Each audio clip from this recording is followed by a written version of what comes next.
Welcome.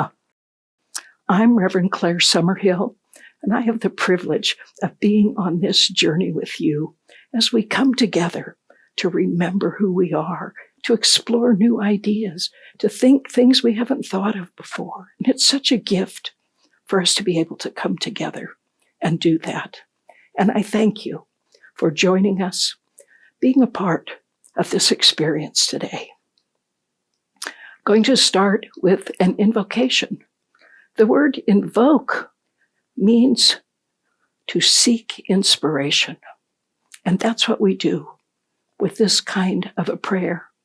We're basically saying to the universe, hey, I'm here, I'm awake, I'm listening, I'm paying attention.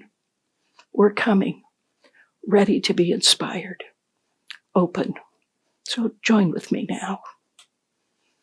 And here's what we know. We know that we live in an amazing universe, a place of abundance and freedom, a place of wholeness, a place where everything that happens to us is a gift to us from the universe for our awakening. We give thanks for that. And we enter into this time together with our hearts and our minds open, ready, willing to hear, to learn, knowing all is well. And we say together, and so it is. So most of you, I'm sure, have heard of the poet Kahlil Gibran, who wrote one of the most beloved books of poetry, a book called The Prophet. My title for our time together tonight is taken from one of those poems. And my title is A Boundless Drop to a Boundless Ocean. And we're going to be looking at the idea of wholeness. Now, at the beginning of the story in The Prophet, a wise, deeply loved man has been in a far country for a long time. And he is waiting for the day that the ship from his homeland will come, and he will be able to return to his people, to his land. And of course, this represents a return to wholeness, a return to completion. All of us are like this man in the story, far from home, longing and looking forward to that time of return, even as we love the experience we're in. So one day, he's been there a long time, he sees the ship on the horizon. And he's excited, and he tells the people, my ship is coming to take me home. And they say, don't leave us. And they ask him to teach them before he goes. So one of them says, teach us. And he begins to speak. And this is what he says.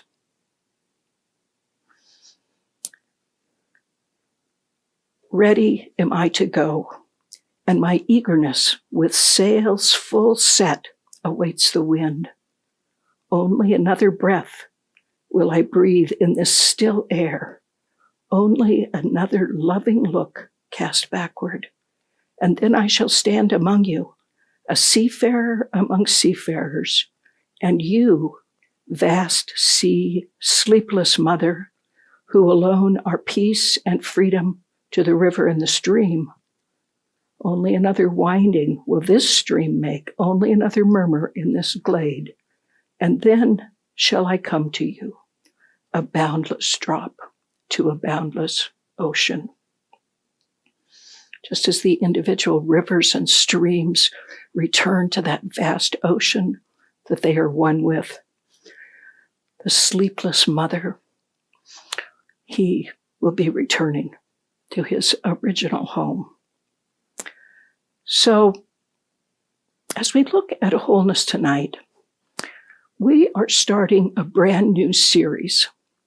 We had a wonderful series called A New Design for Living, and we're finished that, and we're now moving into, for our midweek service for the next 2 weeks, we're going to be looking at the creative process.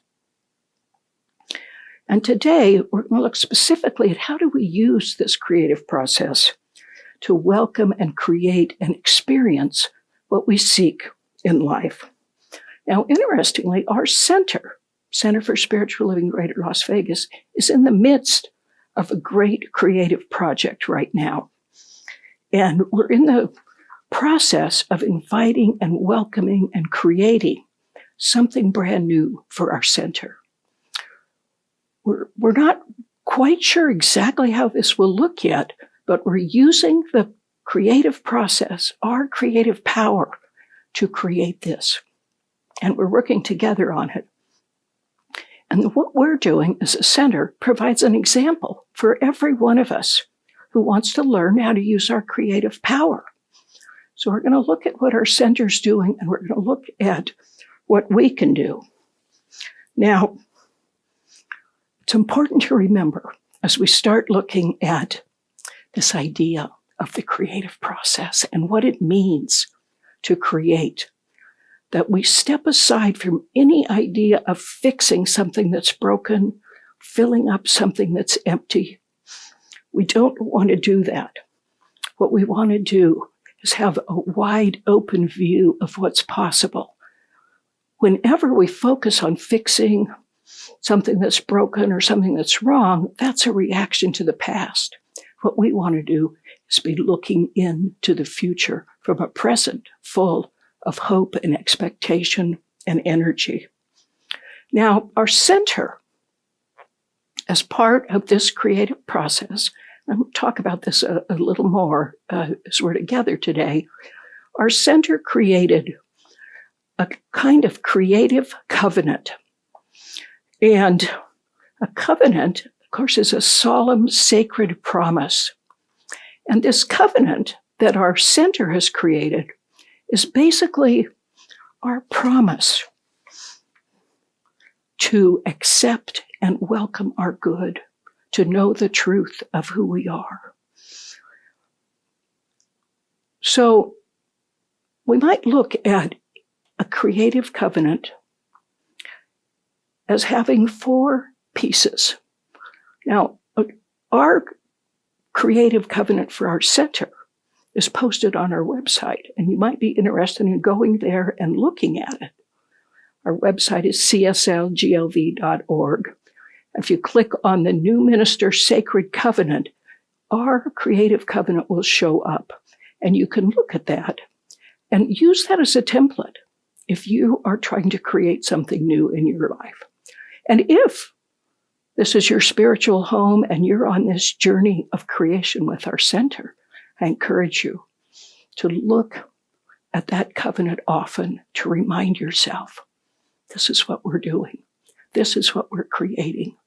This is what we're up to. So the first part of the creative covenant is I knowingly and consciously make a solemn promise. This is just basically telling the universe, I'm serious about this. This is important. This isn't just a passing thought, a whimsy. No, solemn, sacred, it's meaningful. And of course, this project of creating our lives, of growing into who we're meant to be, of discovering and expressing our unique gifts, that is serious. That's what we're here for. That's what we're doing. Of course, it's a great deal of fun and exciting as well. But the first part is to remember it's a covenant. It's a sacred promise. Next, the next thing we promise is, I promise to see all that occurs in my life as a revelation of that infinite, positive, loving energy we call God. We're basically saying, I promise to see good. I'm committed to that.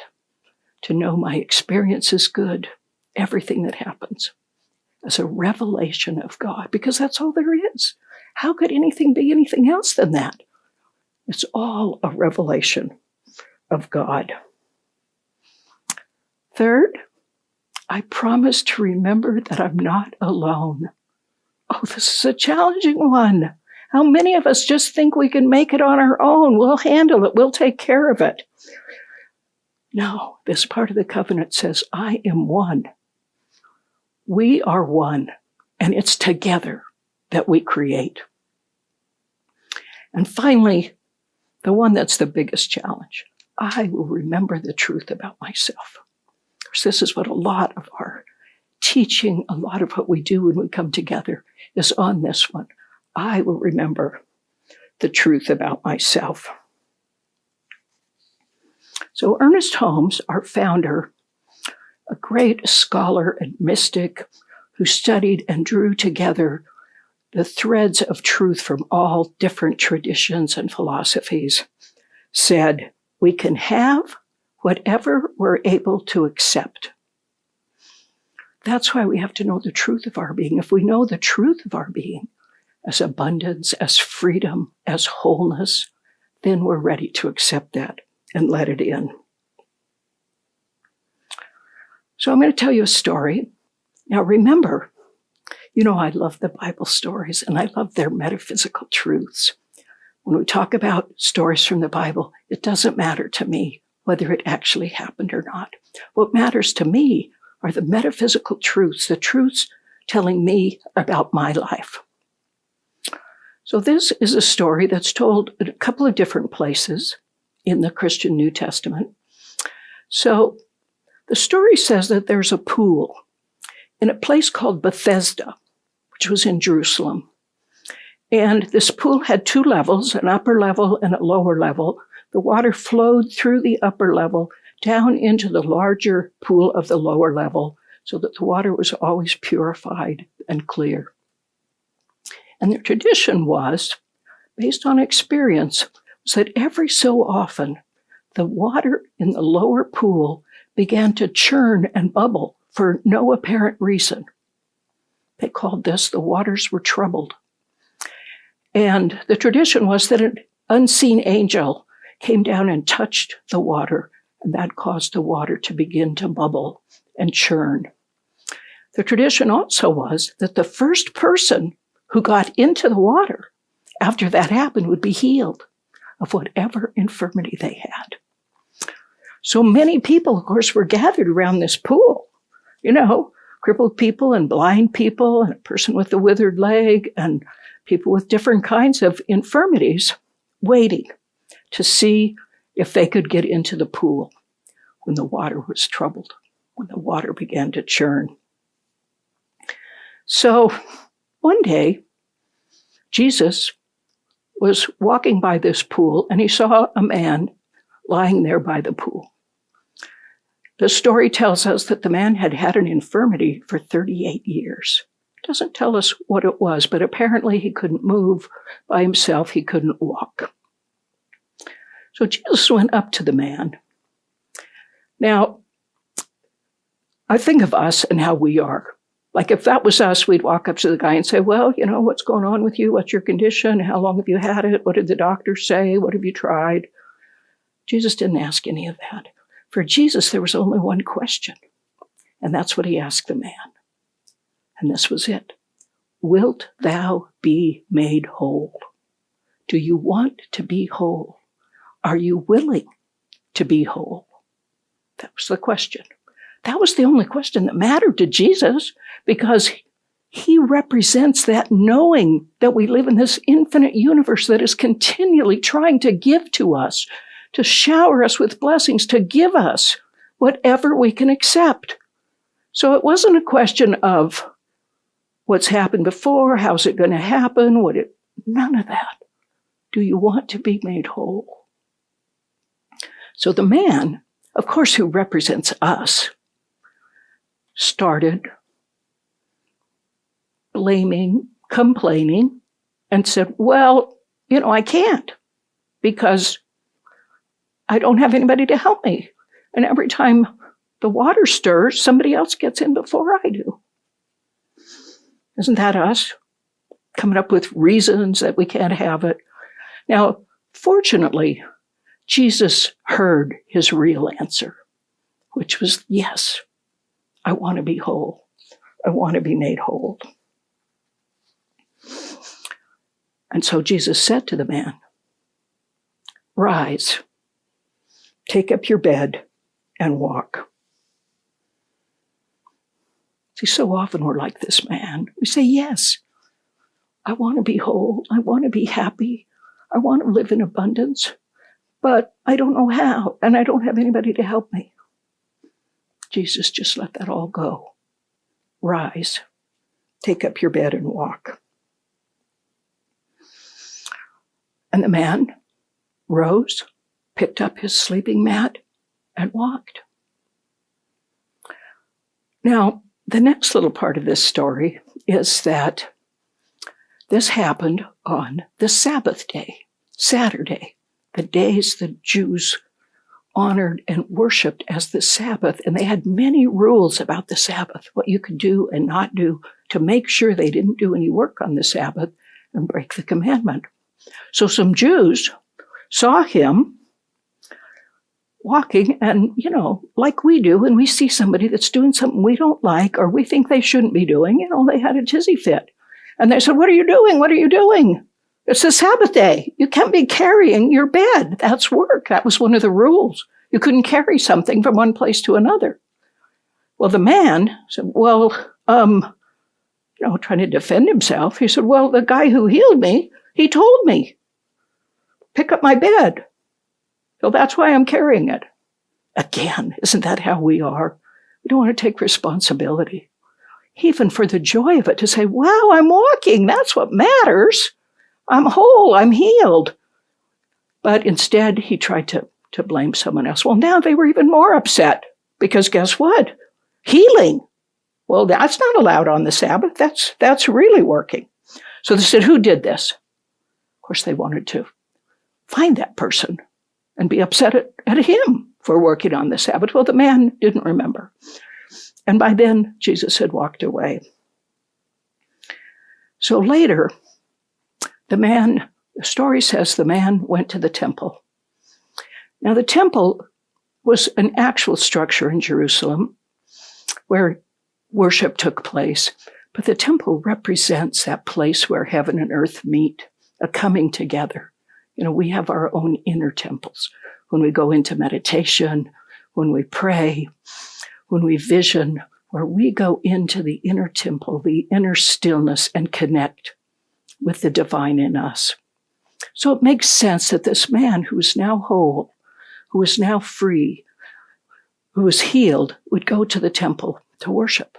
So while he was in the temple, Jesus was there. And Jesus saw him, and Jesus reminded him, you are now whole. You are made whole. Go and sin no more. Now, this last statement is one of those parts of the Bible that is so often misinterpreted. And one of the things that fascinates me is how these truths from the Bible got so twisted around and distorted, sometimes into meaning the exact opposite of what they seem to.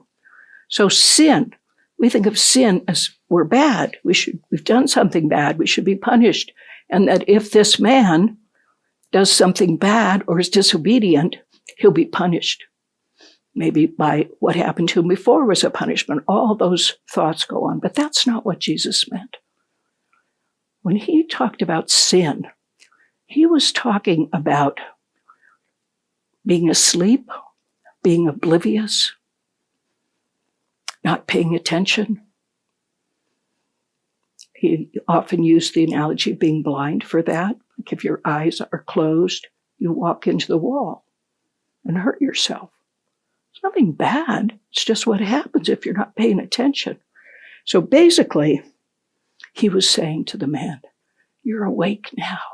You've woken up and remembered that you're whole, you're complete. Don't fall back asleep. Don't forget.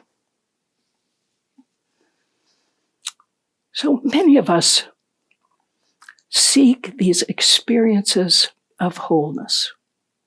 It may be wholeness in a physical sense, or it may be in the symbolic sense, a sense of feeling whole, of feeling that we're not broken, that we're not bad. Now, it's interesting. Someone once asked Ernest Holmes about this story. So what does that story mean? And Ernest Holmes said an interesting thing. He said, some of you are laboring under a heavy weight of guilt and blame. You're focused on mistakes you think you've made in the past, and it's so heavy on you that you can hardly move. When I heard he'd said that, I thought about being depressed. And like, sometimes you're so depressed, like you can't get out of bed because all the things that are wrong are just weighing down on you, holding you down. And so Ernest Holmes said Jesus saw that this man was weighed down by a sense of guilt, a belief that he was worthless, a belief that he was wrong, that he'd done bad things. And what Jesus did was he lifted that burden off of the man by saying, you're whole. None of that's real. You are an expression of the divine. Everything the universe has is available for you.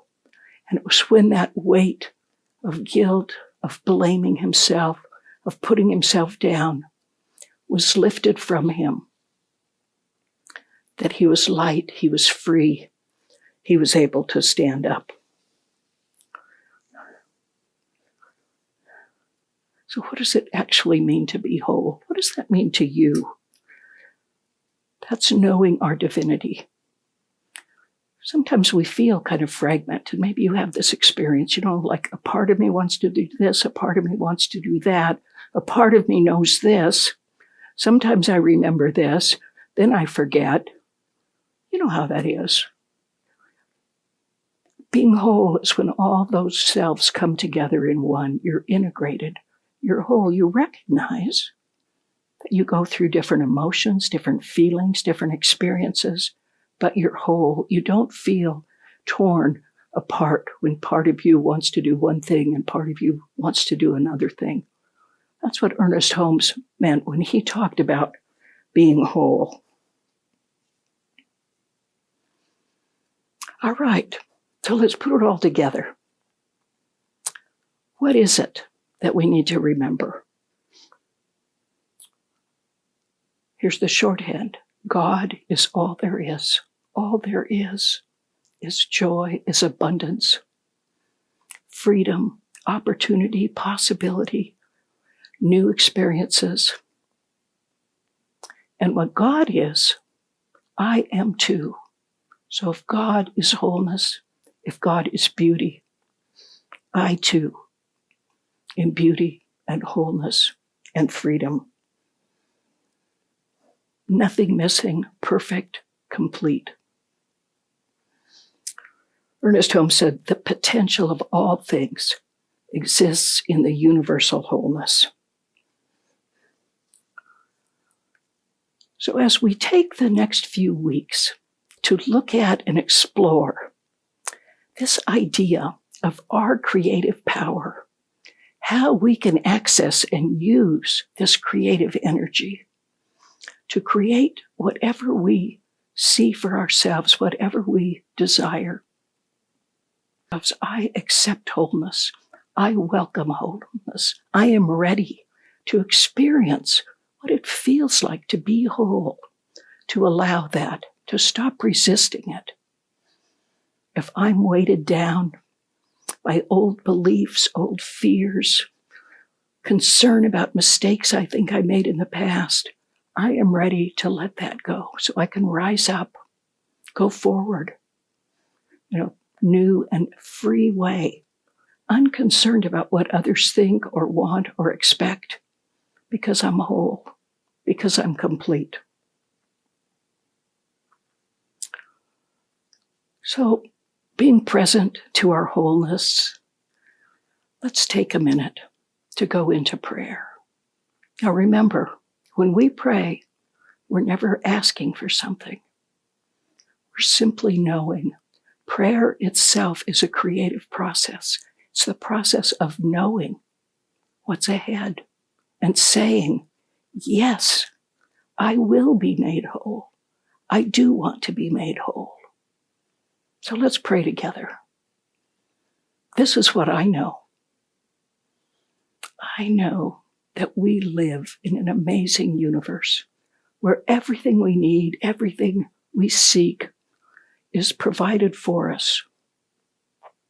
I know that the universe is continually trying to give to us, pressing forward, and it's only our resistance, our fear, our doubts that keeps that from coming.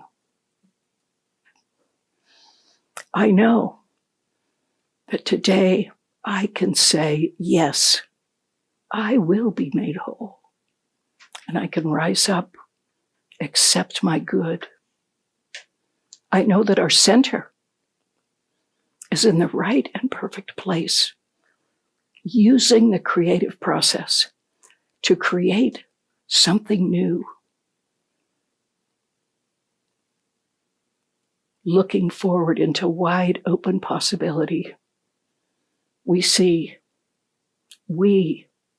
as we become what we seek, that essence comes into being. As we prepare ourselves by becoming what we seek in a new minister, in a transformed community perhaps, in a place of safety and welcome. It is as we become this that we allow it into our lives. I know this is true. And I know this is true for each one of you listening. And I know that we go forward together in joy, supporting each other, loving each other, being there for each other, because this is who we are. Of coming from a place of gratitude, a place of amazement and wonder. I let this all be. We all say together, and so it is.